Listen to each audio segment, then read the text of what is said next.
Pam Hanneman here. Thanks for joining.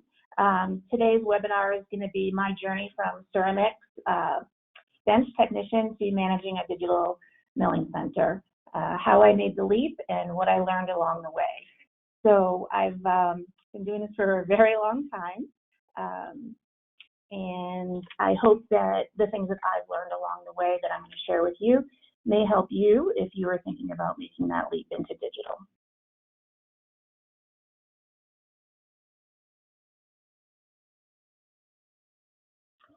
So way back in 1994, I didn't know what I was doing with my life, and I saw an ad in the paper, and I said, hey, why not? I was pretty young. I think I was 20 at that time. I just turned 21, actually. And I saw an ad in the paper for Techniques Dental Laboratory, and I was living in Fort Lauderdale, Florida. And I really had no idea what the position was for.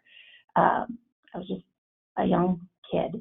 I actually thought it was for a dental office, being an assistant. So I went in, and they handed me a piece of paper which had a drawing on it, and to me it looked like some kind of distorted butterfly. I had no idea what this was, and they asked me to copy what I was looking at, and I was like, sure, why not? So it turns out that what I was drawing and copying was actually the occlusal anatomy of a molar. And I had no idea at the time. I look back now, and it's really funny to me. I didn't get hired right away. I kept calling and calling, and I think that the person they truly hired maybe didn't work out, and then they gave me a shot, which I am eternally grateful for. So I am going to thank a few people throughout this webinar because there's been some really impactful and influential people in my career along the way. And the very first one is Sam Schwartz for giving me the opportunity to work at Techniques Dental Lab, where I really found my passion and my career path. And I didn't even know that dental technicians existed.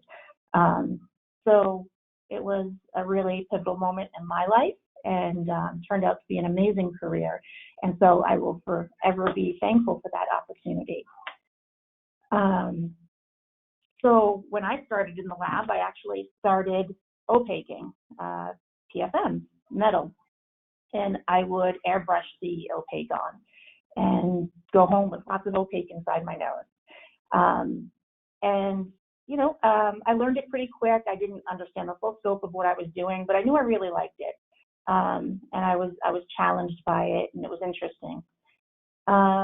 Moved on to glazing and polishing after that. Again, at this time, 94, most everything was PFMs or foiled veneers, actually. So I did a lot of glazing and a lot of polishing. I polished off a lot of margins at first, and really annoyed some people that had to repair those margins for me. But you know, you learn as you go, and I had my tough days and my moments, but I knew it was something I wanted to stick with. I would say about a year after that, I moved into building and contouring, and that's really where I feel like the passion came in, and I really felt like, wow, I can be a craftsman. I have this art that I can create, and I felt passionate about it. And I continued on with my career, and if I didn't move back home to Massachusetts, I probably would have stayed at Techniques for quite some time. It was a wonderful place to work, and very grateful for the experience. I did go back a few months ago, and it was the same, and I felt like I could sit in my old seat and just start working again. And it was amazing to see a lot of the faces that were there 20-something years ago still there today. So it says a lot about our industry and that lab as a whole. With stain and glaze is we all learn through our mistakes, and I surely made a lot of mistakes, very heavy-handed. So when I was contouring, I hit metal a lot. So I did become the master of hiding occlusal metal spots. I don't have to do that anymore, thank God. But I did become quite a master at that. Not proud of it, but I did get another skill. From Fort Lauderdale, I decided to move back home for where I'm originally from. So I moved back to New England. And I think I moved back in about 96 or 97. But when I first started, we were doing things like Inceram, all ceramic crowns. Those are really, and Empress and Emax. That's really what the ceramic crowns were. Other than PFMs, that's what was out there. I wasn't doing them because I was new in the industry. But if we skip forward to about 1999, I think I recall doing scanning Procera coping. And it was a little red probe, and I can recall people saying the probe is knocking off the margins on the die, and it took 3 minutes to scan the die, which is funny now looking back that it took 3 minutes just to scan the die when, we know what we can do now. We can scan the die, both arches and the articulation in less time than that. So we've come a long way. I've come a long way. In about, I would say 97, 98, I had another amazing opportunity to work in New Hampshire for National Dentex, H&O Dental Laboratory. And this is where the first, the next level kind of happened for me. I was there, I was a ceramist, I was doing building and contouring. I learned how to do the all ceramic Emax and veneers, and it was exciting. I was learning new things. I desperately wanted to become a CDT. Thankfully, the company was very supportive of that and promoted that. I became a CDT in 2001 or 2002, and I was very proud of that. But I really felt accomplished in was when I took my PTC course, because there was no multiple choice. It was you either knew the answer or you didn't. So you knew it, you said it, and if you wavered, then you didn't pass. So that took a lot of work, and I was very proud of that. And again, NDX really promoted education, and there was a lot of self-growth there with management skills, technical skills, and personal growth. And I highly recommend as much education as you can get. Like, get it, take advantage of it. It's amazing. If you think that you're above and beyond and you know it all, you don't. There's always something to learn. When I took PTC, at that time I thought, I know everything I need to know. What I didn't know was how to communicate well. And so I think the biggest thing with PTC is that it gives you a common language, and you're able to communicate very clearly. A lot of times when we're communicating, we use different words and they mean different things, and we don't get the end result that we want. If we're a manager communicating to a technician or technician to technician. So having vocabulary that everybody's using and stable references was a huge thing, and that really helped me as I moved into management. My supervisor had moved on to a different job at H&O, and I ended up taking his place. And I think one of the toughest things in anyone's career really is becoming a supervisor when you were once peers with the team that you now have to supervise. So having things like PTC, the support of the company, and also going to the Bell Leadership Program, I think the Bell Leadership was incredibly impactful. This taught me how to communicate with others in a way that they understand, how they like to communicate rather than how I like to communicate. This course was really rough. They had you they had your peers fill out a survey anonymously about basically what they thought about your communication style and what they thought about you. And it was really hard to take. Some people didn't enjoy the course. I had some positive things, but I had negative things as well that I needed to work on to become a better communicator and really connect with people. So even though my career path was being a dental technician, being able to communicate and relate to people on a different level, a way that I'm not comfortable with, but they are, really increased my ability to connect and build rapport and create a team that felt good about working with me, not for me, with me, and being able to communicate clearly and feeling good about it all so that we could do the greatest work that we could. So a lot of personal growth with MDX, and I'm forever grateful for that experience. I was there for 15 years, so I was quite comfortable, very, very happy. Became a CDT. I thought I would be doing this craft forever. And then all of a sudden, 2010 came along. CADCAM enters my life.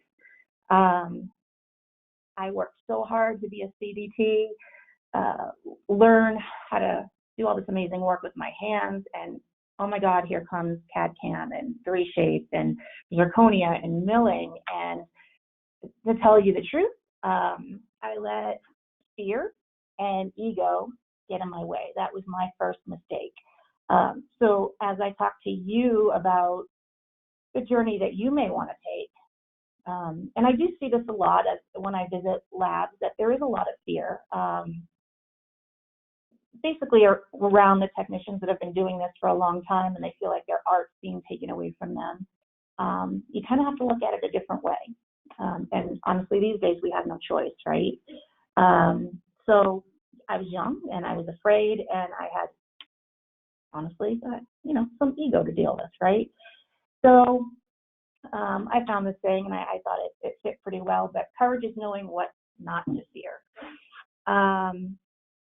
I had the revelation one day that I need to stop being naive and stubborn, because the world is going to change around you, and you kind of have to adapt. Nothing's going to stay the same. I didn't at first realize the opportunity that was in front of me. And it was an amazing opportunity, but again, I was afraid, so I made excuses. And besides that, in the beginning, the materials were not the most aesthetic. When zirconia first came out, it was marketed as more bronze than beauty. And for me, with all my ego, I was thinking, well, I don't want bronze, I want the beauty, and I don't want to do these zirconia units. They're opaque. I don't like them. All of that. But the materials have come such a long way, and we'll talk about that more. But you can be that artist. You can make beautiful restorations now.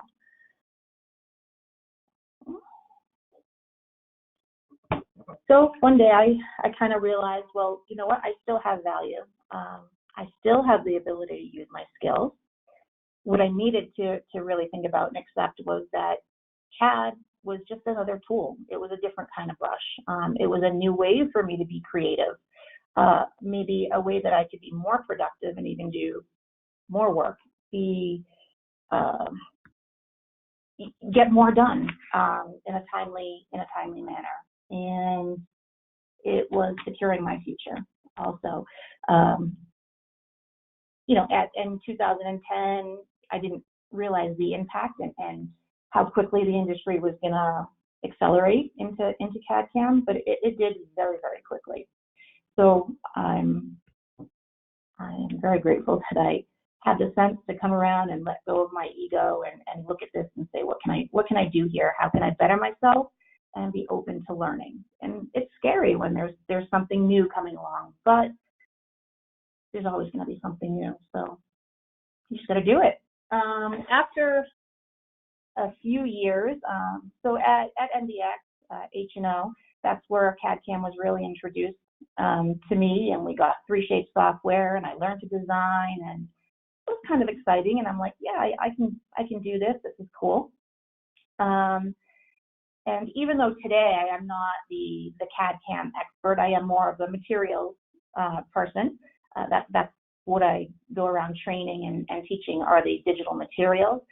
I have a good foundation in the CAD/CAM. I haven't sat down and designed for, a couple years.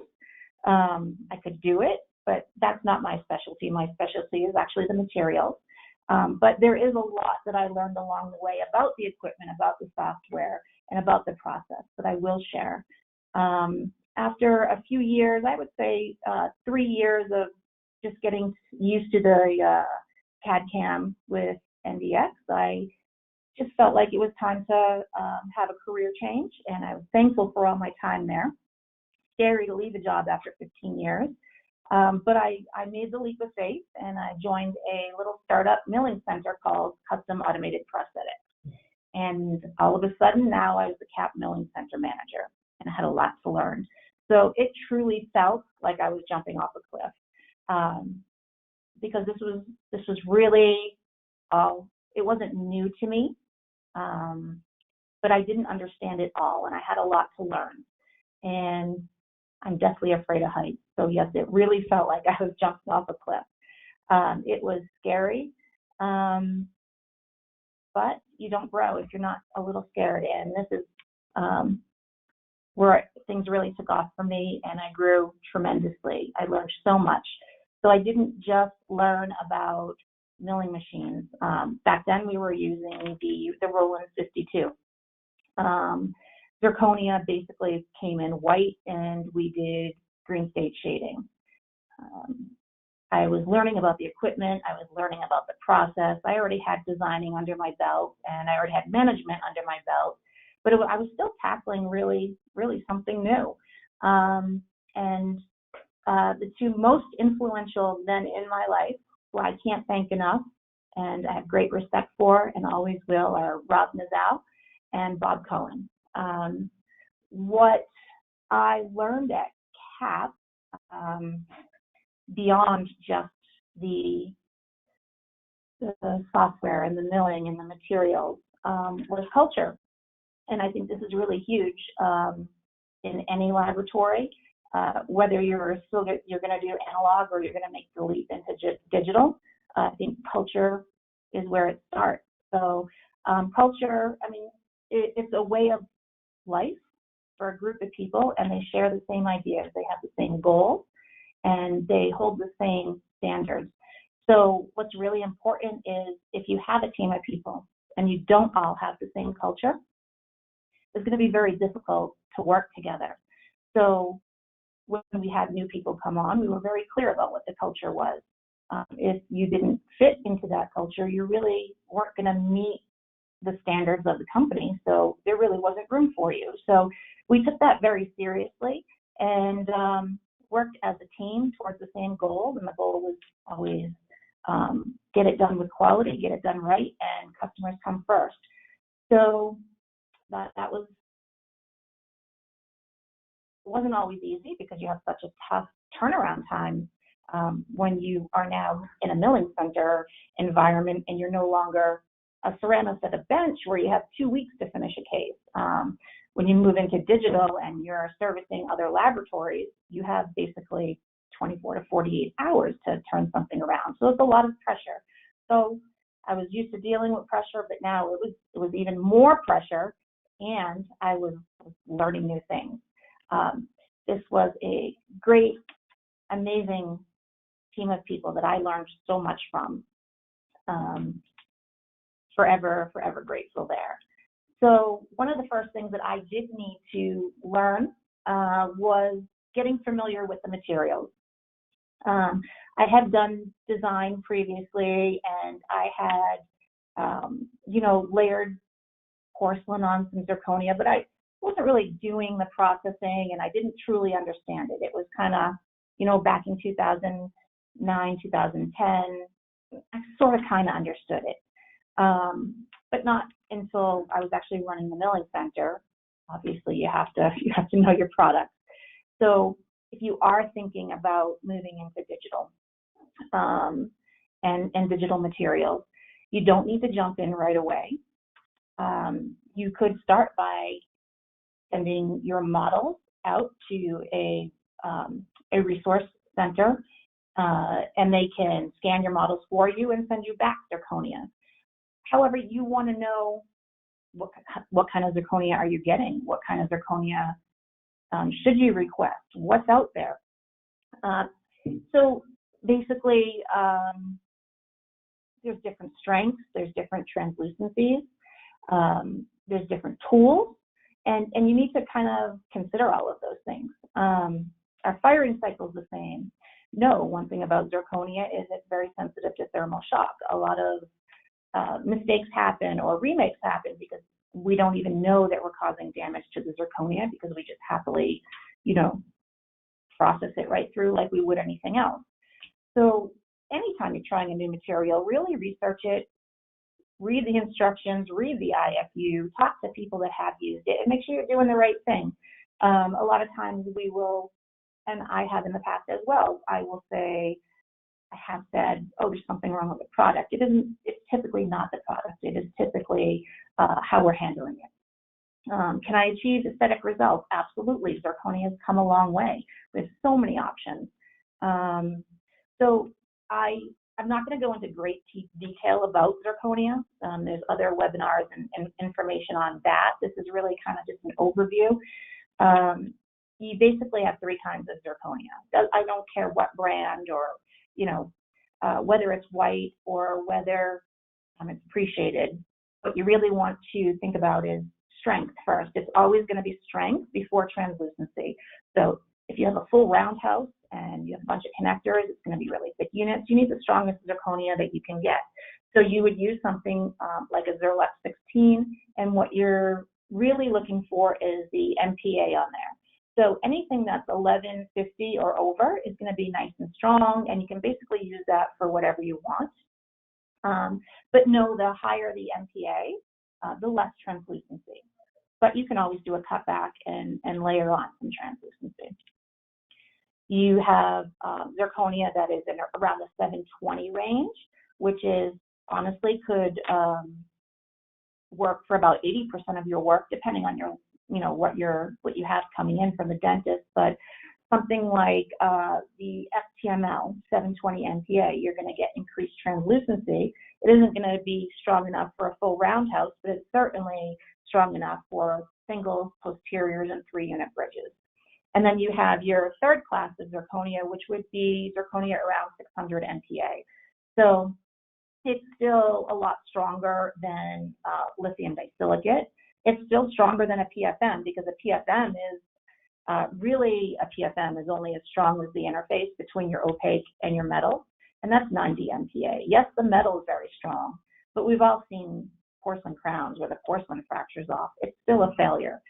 I'll hear, oh, I can't use that zirconia because it's not strong enough, it's going to fracture. Process it properly, handle it properly, it's not going to fracture. Follow the IFU, it's not going to fracture. PFMs fracture too. You have to handle them properly. They have to be designed properly. So three amazing materials, but anything around 600 MPA, you really just want to use that for veneers, singles, and I would really stick to the anterior for those, and definitely not use it on a patient with bruxism.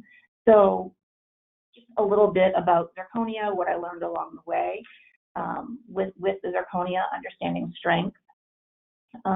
Now we have so many options. Previously it was white zirconia and you had to shade it with green state liquid. We have pre-shaded, we have multi-layered. The options are endless. Do your homework, find out what's out there, find out what's best for you. I happen to have the Katana and the Zerlux because those are the ones I prefer, and I've had great success with them. I like the Zerlux 16 for strength. The Katana, it just has amazing translucency. And all 3 you can fast center, which is a plus. If you're in a bind and you need to get a case out, you don't want to compromise aesthetics, you can still fast center them. What did I learn about software and in design? Well, I already had a little bit of a foundation from my previous position. But when you're in a milling center environment, you really do come across a lot of challenges because you have cases coming in from other laboratories. You have people that are learning. A lot of things can go wrong. A lot of really I know these seem like such simple questions, but if you have not designed or milled your own restorations, you kind of don't know about these things. If you've already been doing it, these are really very basic questions and answers for you. This webinar really is based towards the person that is thinking about getting into CAD-CAM and digital. And even though these are really simple problems to resolve, when you're experiencing them for the first time, they're not so simple and they're not so small. So some of the things like, why are my crowns low in occlusion? You might not think about it, but maybe the dye popped up when you were scanning it and it scanned in and the dye was a little high. Then you get your crown back and push your dye back in, and now all of a sudden the occlusion's out of, the crown is out of occlusion. Why are my crowns high in occlusion? Maybe when you were scanning the model, it had a bouncy bite and wasn't articulated quite firmly enough. That's another thing you don't think about until you actually do it, and then you see the results. Why don't my crowns fit tighter? I remember in the beginning, I had a lot of questions about that. And, it's not just cement gap spacing. There's a lot of other parameters too. So when you are designing and you're choosing materials, you need to make sure that you have the correct DME and all your settings are correct. And typically you get that from the person that has helped you get your system all set up. And when you go through your design training, you'll get training on that. Passive insertions and undercuts. If it didn't work with an analog die and manufacturing a crown the analog way, it certainly isn't going to work the digital way. Just because there is a computer and a mill doesn't make it trouble-free, and it's not going to fix things for you. That's still up to you.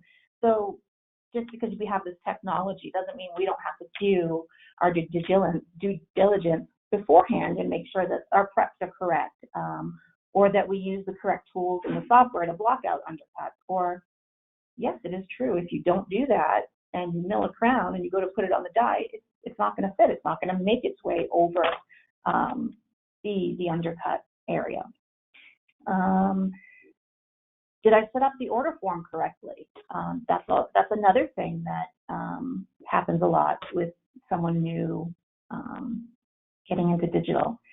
If you are designing and all of a sudden you can't design the restoration the restoration the way that you would like to, or you're getting warnings, it's most likely you did not set up your order form correctly.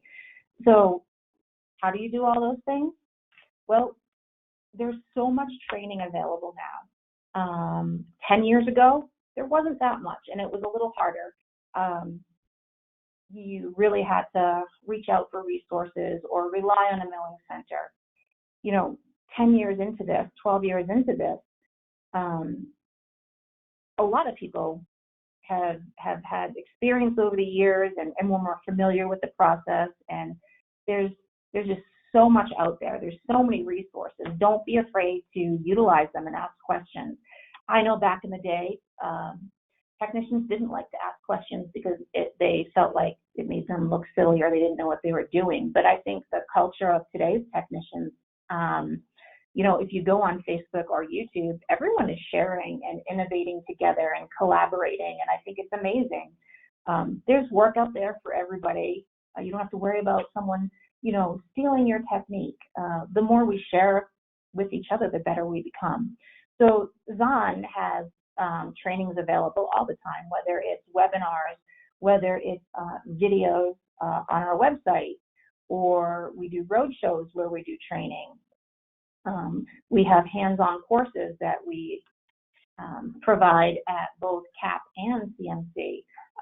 CAP over in Boston, CMC over in Colorado. We have 3-shape basic training, we have advanced training, removable training.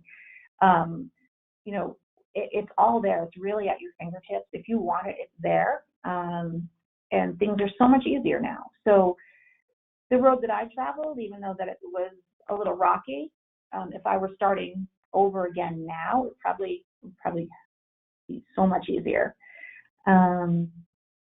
Even beyond just what Zahn has to offer, there's online resources. 3Shape has a fantastic YouTube channel with all kinds of tutorials that you can watch at your own pace and get familiar. Or you can watch a step and do the step, watch the next step and do the step. So don't be afraid. Don't be afraid to ask questions. Don't be afraid to reach out and utilize those resources that are available to you. I wish that I had done more of that. Equipment. like I said, when I started at CAP, really we used the Roland 52D, DWX, and we had an army of those, and it was great, and I was comfortable with them. They were easy to use. I think that's the biggest thing if you're going to jump into getting a mill is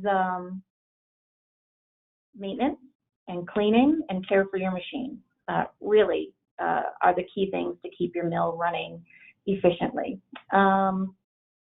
Is it even time for you to get a mill? Honestly, if I were opening a lab and I were new, I would think about getting the scanner and the design software first, being comfortable with that, and maybe outsourcing the milling. When I got more comfortable, maybe I'd want to bring the milling in-house. How do you know when you want to bring the milling in-house? Basic rule of thumb is if you're doing more than 15 units a day in digital materials, you want to think about getting your own mill. You are probably spending more money on outsourcing than it would cost you to get a mill. There's so many mills available. There's the Roland. There's now has disc changers. You have the VHF. There's wet and dry. You have the Amon Gerbach Ceramill Motion 2. They also have the Matic that just came out, which is a wet and dry mill, and it's self-cleaning. So there was no self-cleaning 10 years ago. And if you didn't do the cleaning properly, you really did shorten the life of your mill. But things, there was no disc changers 10 years ago either. Well, actually, I think there was, but they were very big mills, and it wasn't something that every lab was going to have, or even a small or medium-sized lab was going to have. They were really for the much larger labs.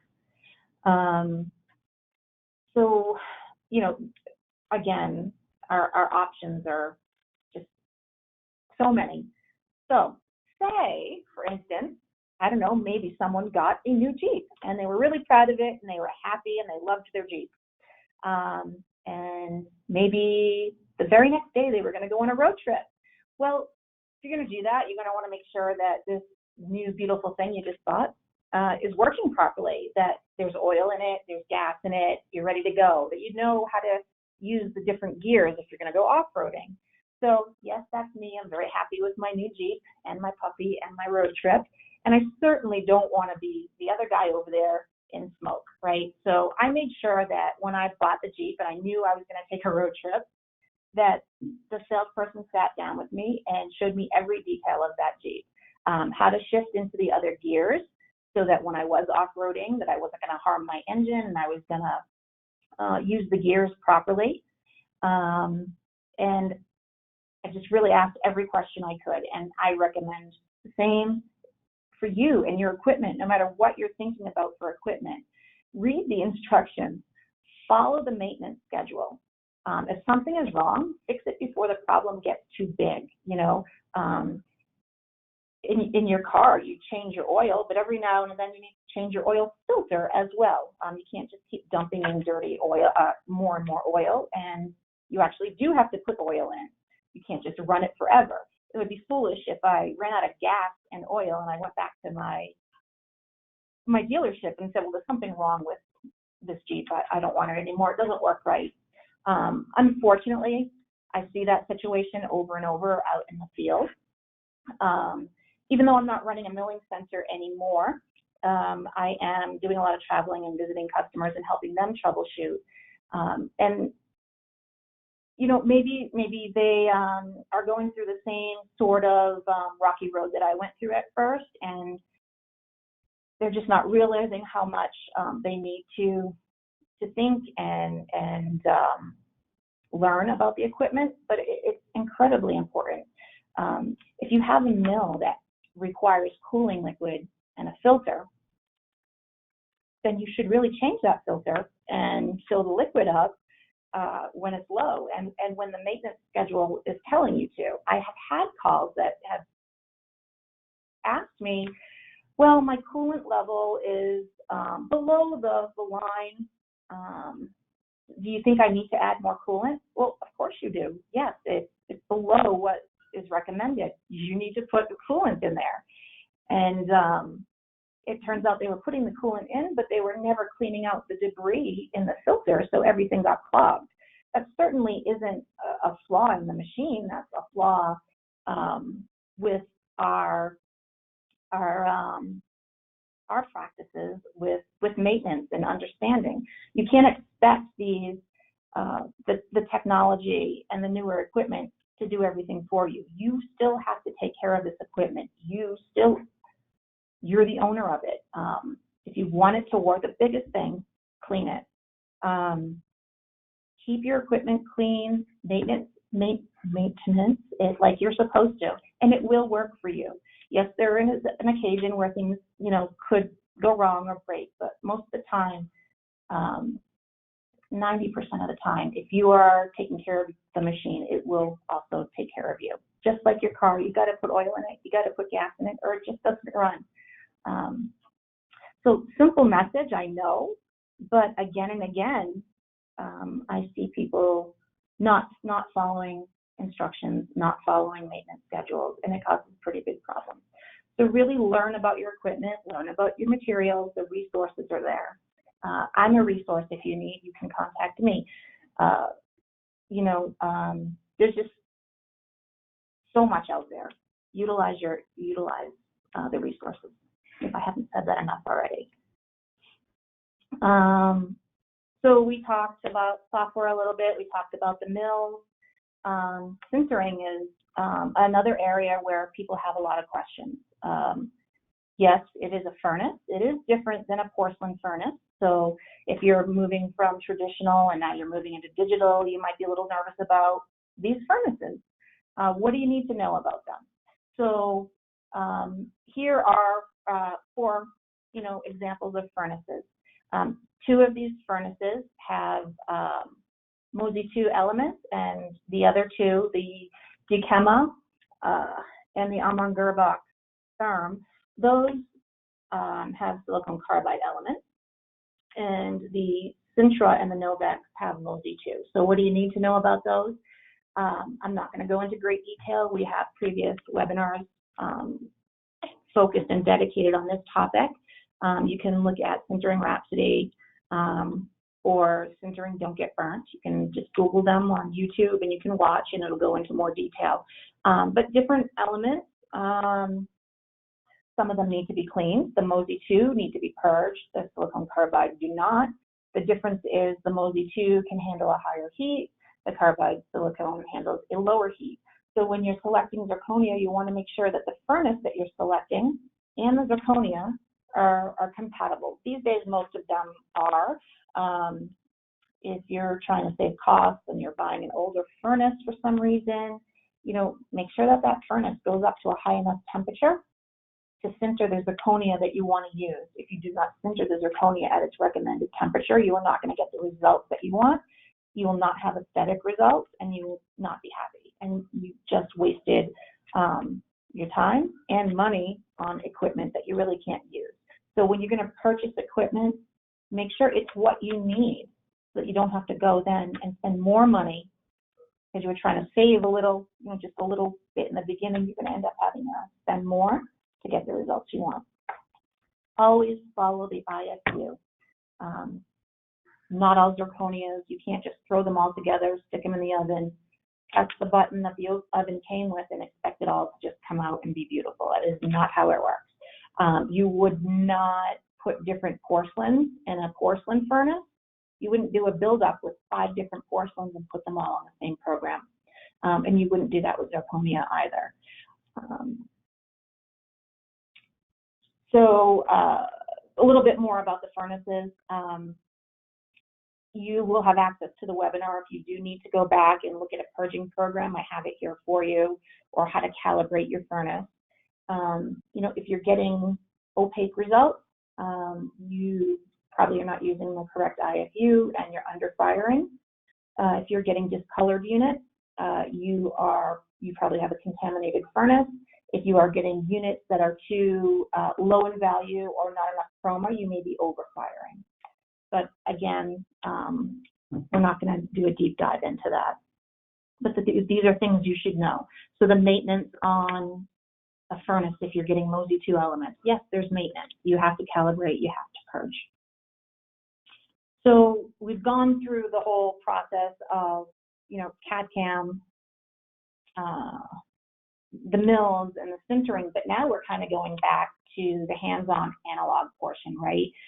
So your crown comes out of the sintering furnace, and now it's really going back to the bench, back to that technician that is used to now grinding in your planes, your contacts, occlusion, carving anatomy. So when you go back to analog and you're going to sit there and going to pick up those tools, you need to be kind when you grind. Please remember that. Use the appropriate tools. So you wouldn't take sandpaper to polish your new Jeep, and you wouldn't take wax and a buffer if you wanted to smooth, some wood that you were working on. You have to use the right tool for the material. So with zirconia, like I said previously, one of the big things why we see failures is thermal shock. Whether we're creating that thermal shock by having too high, too fast of a heat rate when it's in the sintering furnace, or whether it's in the porcelain furnace, when you're glazing or adding porcelain, heat rate is key. So you never want to shock it. You never want to heat it up too fast or cool it too fast. But the other way that you can create fractures is by heating it up with your tools. So the first three tools on the left, these happen to be what I use. The things that I share are the things that work well for me. I don't need a lot of tools. I like to use what works best, what's simple, and sometimes you can have too many tools. You don't need a bunch of tools and have to sit there and dig through them. If you have, maybe 8 tools that you use, that's really plenty, and they can do everything that you need to do. So in the green state, when you're cutting out, I like to use a 557L carbide. You can use a tapered tip if you like, and then you would use that to cut off the screws. A white rubber wheel that everybody has in the lab, you would smooth the screw down. And then the third tool on the left is, that's actually an acrylic tool, a rubber wheel.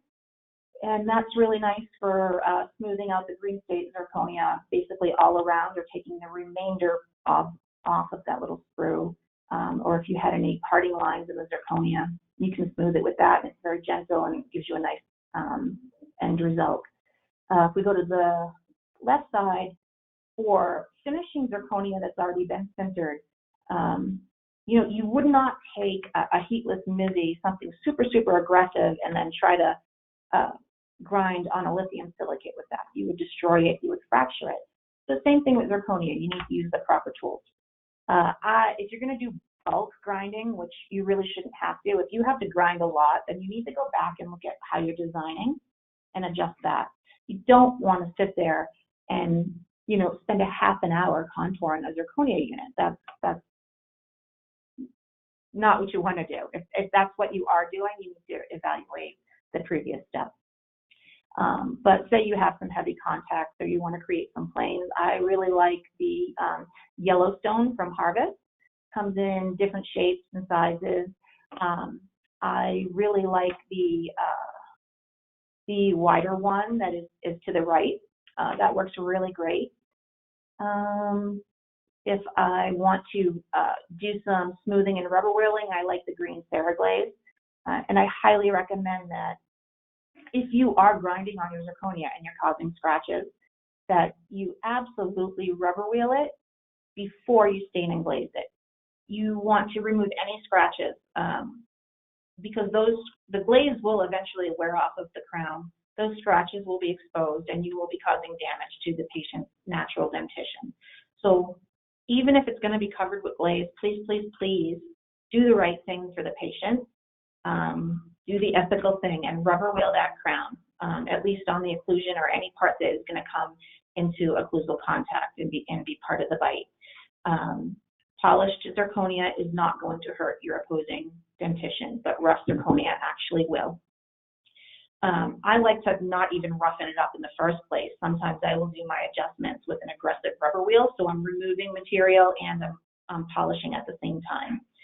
Before you stain and glaze, you will have to give it a very, very light sandblast just to take the sheen off so that you can stain and glaze it and your stain and glaze won't run all over the place. Otherwise, you're going to end up with some puddling. Occlusal anatomy. If you are having to redefine all of your occlusal anatomy, again, I have to say, go back to your designing. You shouldn't have to be doing that. And it's not the same grinding on zirconia as it is grinding on porcelain. You can, porcelain, you can very nicely go in there with a burr and give it all your curvy secondary anatomy. Not so easy with the zirconia. If you absolutely have to, I would recommend an inverted cone. A really small inverted cone, and I have found that works the best. So I just put up some of the tools that I personally use, and if you like, they're there for your reference. When it comes to staining and glazing the digital materials such as zirconia, you need to make sure that if you're going to be layering porcelain, that the coefficient of the porcelain matches your zirconia, right? So we're not going to use a zirconia that's felt phthic and made for PFMs. You need to use zirconia that is specifically made for porcelain that is specifically made for zirconia. So the two that I really like and I think that are very easy to work with and have some really great shades are both the Noritake CZR, both the porcelain and the stain, and then also the GC Initial. I think both systems are really great and easy to work with. Again, I'm not in sales. It doesn't matter to me what you choose. I just want to offer what I feel has worked really good for me and will make the process easy. And both of these are really great products. And both companies offer a lot of support if you have questions. These are lower firing, which is really great because, again, you don't want a lot of thermal shock. So the less we have to heat up that zirconia, the better. So using a lower firing porcelain and glaze is always good. And you will follow the manufacturer's IFU, as far as hold time and high temp. But the one thing that you always want to remember, if you are doing an add-on or you're doing stain and glaze, your heat rate should be very low. On larger cases, absolutely. If you're doing a single, you can probably get away with a higher heat rate. But if you are doing a large bridge, please do not have a heat rate of over 35 Celsius. You may not see the fracture right away, but I promise you it will fracture at some point. It could be the next day when you come in and it's on your bench in two pieces. That is a very, very common question that I get in support almost daily. Why is my zirconia fracturing? And it is thermal shock. I do want to go back just a little bit to the tools. I have seen people using a diamond disc interproximally to open up embrasures on zirconia that has already been sintered. It's very risky. Can you do it? Yes. You have to be really light-handed. I'm not. So I will completely stay away from that diamond disc because it's just like scoring a tile. You create this tiny little crack or scratch, and then it just grows every single time you fire it until it just snaps. And that's what's happened. I'm sure that in many labs, there's a bunch of bridges in somebody's drawer that are in pieces, and that's why. So if we want success, we need to handle the materials properly, understand the IFU, follow the IFU. I guess I can't stress that enough, and I don't know why as technicians we sort of just kind of go off and do our own thing, myself included, but I have learned that I don't do that anymore. I read the IFU, I make sure that I'm doing everything properly by the book. If I want to experiment afterwards, if I'm not getting the results that I want and I want to bump up the temperature 10 or 20 degrees, then I'll do that. But, I test it first. I don't go rogue with it right away. I go rogue a few times in. So if I could give you just a few takeaways, things that would have made my life definitely easier is if I could have let go of the fear much sooner, my fear and ego, and be accepting that our industry is changing dramatically. We don't have a choice. If we want to have careers and we want to be of value and be current and up to date, we have to learn. We have to let go of the fear and just learn it. If I can, anybody can, I promise. Seek resources, collaborate with others, learn. Culture, communication, and teamwork. If you are working with a team of people, you have to establish a culture and absolutely insist that people fit that culture. And they have the same ideas and goals, or everyone's going to be fighting about the end product, right? Everyone's going to want to do it their own way. You want consistency, and you want people that want to work together as a team. It makes a huge difference when the person that's getting the case after you, you actually have some respect for. You don't have to be their best friend, but when you work with people and you share your same standards and thoughts, work ethic, you want to do a good job for the next person because you know that you're all holding the line. I can't stress that enough. Cross-training, you can't know everything. There's always an expert, and that always someone that's better in something and someone that's better at something else. Cross-train, learn from each other. Don't be afraid that someone's going to take your job because you're teaching them. Have them teach you what they're doing also. It's the way that we grow. It's the way that we learn. Cross-training is huge. And you don't want to be tied to the bench. The more people that know how to do functions and are trained properly, you're covered when you have somebody out or there's, unexpected events. And it just helps your company grow as well. Understand your materials. So don't just assume that you're going to use this and you're going to pop it in the furnace and it's just going to sinter like everything else you're using. That is false. You need to, if you don't want to waste your time, you want to actually see the material and evaluate it at its best, then you need to follow the IFU. Otherwise, honestly, don't test it or try it because you're really wasting your time. Understand and maintaining your equipment. Again, it's really all about education and learning and understanding and maintenance, and just do what you're supposed to do. Follow the instructions. If you have a question, the manufacturers and Zahn, more than happy to help you and guide you along the way. You are not the first person to have questions. Other people, it's the same questions all the time. Don't think that you're the only one. And this far down the road, usually someone has the answers. Someone that's been maybe doing CADCAM and using digital materials for a while. They have the answers, and we're all happy to share and help the new people getting into this workflow. We're obviously happy to help and mentor, and we're here for you with whatever you need. So what do I do now? I actually go around and I do trainings, and I'm silly, obviously. I might go to a lab and I have to fix a furnace, but for the ladies that are watching, I just want you to know on the Sintra furnace, there's a nice little mirror on top so you can apply your lipstick before you do the repairs. I have a fantastic time traveling all around to different laboratories, meeting other technicians, constantly talking and learning, and it's an amazing industry. It's changing so rapidly, and there's so much that we can do. And I think the more we talk, the more we share, the better we all are. And that's really all I have for you today. I hope it was helpful if you're thinking about getting into digital. I know it seems like who isn't doing CAD/CAM and digital, but really, as surprised as I am, there are a lot of people that are not. A lot of labs are not, depending on where you go. So it really is new to some people.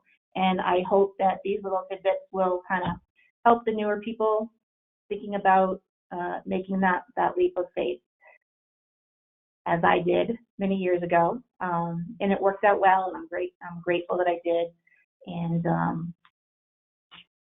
don't be afraid. Thanks, everyone. If you do have questions, I can certainly answer those for you now. Just gonna check and make sure that you all are on and see if you have any questions for me. And you're all also welcome to email me, pam.hanneman@henryschein.com, if you have any questions, or Zahn Materials and Education Training. And I think, it doesn't look like we have any questions. I don't see any at the moment. Pam, we have a few. Do you want me to help you review them? Yeah, because I'm not seeing them at all. Okay, so the first one is, hi, how would you go about purchasing a scanner? I have a dental ring scanner, and I'm not very impressed as to how user-friendly it is. Sure. So again, I like to recommend things that I'm comfortable with, and I'm not saying what I recommend is your only choice. I totally recommend that you talk to a sales rep who is going to guide you in the right direction. You need to be really open and honest about what your needs are so that they can get you to the right product. I think that 3Shape is very easy to use. There's so much support from 3Shape, from Zahn. Very user-friendly. 3Shape is the way that I would go. They have many options for scanners, and you know, again, I'm not sales. I don't know the prices of everything. I highly recommend you get in touch with your high-tech equipment and materials specialist and let them guide you along the way. But if somebody were jumping in for the first time, I would say 3Shape. Okay. The second question is, how often do you purge your porcelain furnace if you use Emax and zirconia? So really purging your porcelain furnace needs to really happen if you're also putting metal in there. I haven't seen much contamination if someone is just doing lithium silicate, Emax, and zirconia. Haven't really seen a problem. If you start to notice that your units are yellowing, then that would be an indication that you need to purge. For the sintering furnaces, that really depends on what you're putting in them. If you are using green state shading liquids, you will need to purge more often. And again, what you're looking for is units that are discolored. Maybe they look a little greenish. That's going to be your first, or dark, too dark. That'll be your first indication that you need to do a cleaning cycle. You can also look up inside the furnace and look at your elements. If they have like white chalky crystals on them, that's another sign that you need to do some purging. And again, if you want more detail on that, please go to the Sintering Rhapsody video that you can get on YouTube or Henry Schein. And I go into great detail on there about exactly how to purge, how often you need to purge, what you need, and all of that. But maintenance of your furnaces is definitely important. All right, the next question is it okay to use low speed without water to grind zirconia using green stones after it is sintered? So you can use the green stones. There's two types of green stones. I like the darker green one. I feel like that really leaves more scratches and doesn't do a really good job. The green ones, the lighter green ones, I actually feel like those do a pretty good job. I just don't know if I had it on my screen. I didn't put it up, and I'm trying to think of the name of it, but we do have it in the catalog. They're a lighter green color. I'm trying hard to remember the name of them, and I can't. I'm sorry. But honestly, the yellow stones are really great. They work better. They work more efficiently. They're smoother. If you're going to be using a high speed, I definitely recommend using water. If you're using a low speed, make sure that you're using the right tools, and then you're not going nuts. Like, you really do have to, you know, if the minute you start to feel heat, you need to stop. Maybe you want to have a dish with a sponge with water in there to maybe wet the crown every now and then to keep it cool. But yeah, heat's your enemy. And again, like I said, if you are having to do so much grinding that you're heating that crown up tremendously, then you need to stop and go back and look at how you're designing and make adjustments until you have that standard that you're looking for. We all have different standards, so we can't say like one setting is going to be good for everybody. Some people like heavy contact, some people want lighter. You kind of have to have a lot of communication between the person that's finishing and the person that's designing, in communicating about, okay, this is better, but I need this. And that's also where the cross training comes in. If you've never designed and you just contour, you don't know what challenges the design person has or what that looks like on the screen. I highly recommend you go design a crown and then go seat your own crown, and you calibrate your eye and your hand to what's going on the screen and what that really looks like in real life. And it might be very enlightening for you. So again, you shouldn't have to be grinding excessively. If you are, take a step back and look at your designing and just make sure you're using the right tools. Next question. Yep, the next one is, if layering, how many times do you think you can fire? Layering several times, question mark. Yep, so you can continue to layer. You're not really going to hurt the zirconia. The temperatures that you're applying porcelain and glazing are so much lower than sintering. I mean, you're not hurting the zirconia. If you need to do a buildup that you're going to fire it 5 times, you certainly can. Again, each time, it's going to take you a while too, because if you are layering that much and you have a really slow heat rate, you're going to be spending a lot of time layering. I do want to just mention that if you are doing a complete buildup, and it's not like a really difficult custom shade, you might be putting more time, effort, and material into something than you need to. You can still get a beautiful result if you're choosing the right zirconia. You can get amazing results. You could do a micro layer where you're just cutting back the facial just a little bit and adding some translucency on with porcelain there. So try to retrain your brain a little bit. I know that as a ceramist, you want to start from the core and just do this amazing buildup and all of this internal staining. And believe me, I miss doing that. It felt great. It's awesome to be able to accomplish that. But you can accomplish that same look so much easier now.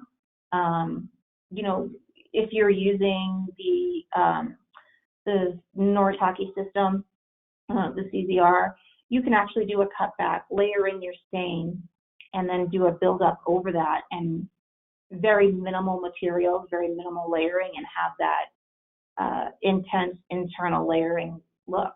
So less is more these days, I would say, but you don't have to worry. I mean, if you are going to fire it 5 times, that's certainly okay. Just don't rush the cooling is all I have to really stress.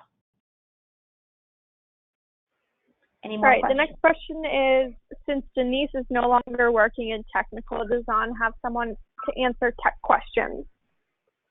That would be me.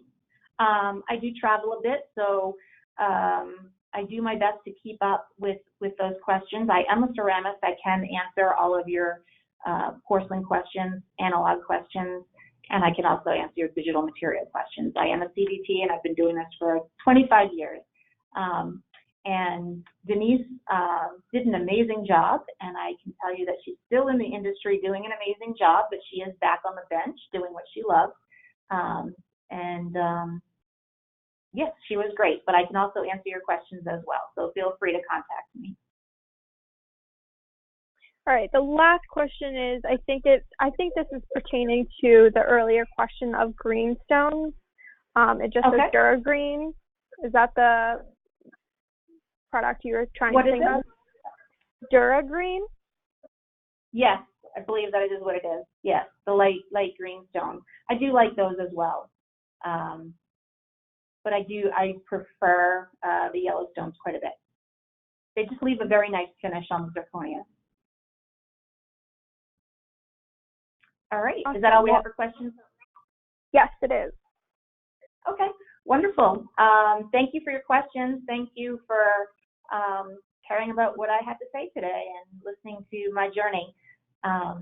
as always, I'm happy to answer any questions and help. Just reach on out to me. Have a great day, everyone.